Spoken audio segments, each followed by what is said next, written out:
காலை வணக்கம் மாணவர்களே. ஏற்கனவே இதுக்கு முன்னாடி தமிழோடு விளையாடும்னு சொல்லல, நம்ம ஆண் பால், பெண் பால், பலர்பால், ஒன்றன் பால், பலவின் பால் பார்த்தோம் இல்லையா? அதோட தொடர்ச்சியாக விரும்பி செய்வோம். நம்ம என்ன பண்ண போறோம்? விரும்பி செய்வோம். ஒரு பத்தி கொடுத்துருக்காங்க, அதுல பிழைன்னு மேல எழுதிருக்கு. இந்த பத்தியை நீங்க வாசிச்சு பார்க்கும்போது அதுல பிழை இருக்கும். அந்த பிழை நம்ம என்ன செய்ய போறோம்? திருத்த போறோம். இப்போ உங்களை ஒருத்தர் என்ன பண்ண போறீங்க? வந்து வாசிச்சு பார்த்துட்டு எங்க என்ன பிழை இருக்கோ அதை அவங்க என்ன செய்ய போறாங்க? திருத்த போறாங்க.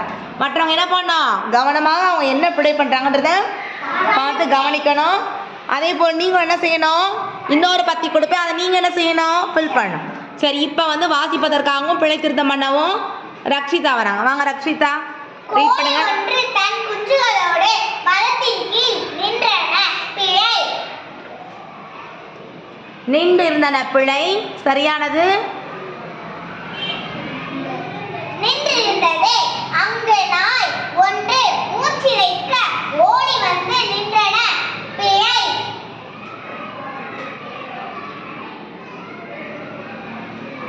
நின்றதே அந்நேரம் மரத்திலிருந்து மாம்பழம் ஒன்று நாய் மேல் விழுந்தன பிழை.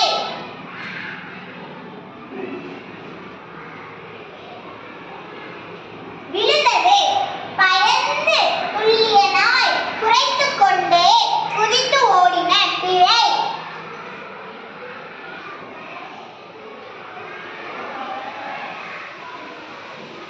ஓடியது இதனை கண்ட குஞ்சுகள் அலறி அடித்து ஓடியது பிழை.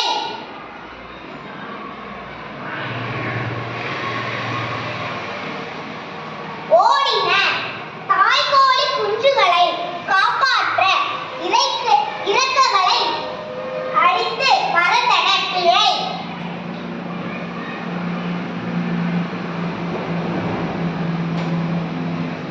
பறந்தது தாய்கோழியை பார்த்த குஞ்சுகள் மகிழ்ந்தது பிழை.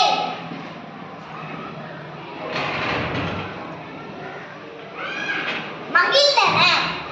மிக நன்று, வாழ்த்துக்கள் ரட்சிதா. நல்ல அழகான தமிழ் உச்சரிப்பு, மிக அழகாகவும் பிள்ளைகளை கண்டுபிடிச்சு அவங்களோட உச்சரிப்பு ரொம்ப சிறப்பாக இருந்ததுனால சிறப்பு பரிசு. வாழ்த்துக்கள், கிளாப் பண்ணிக்கோங்க.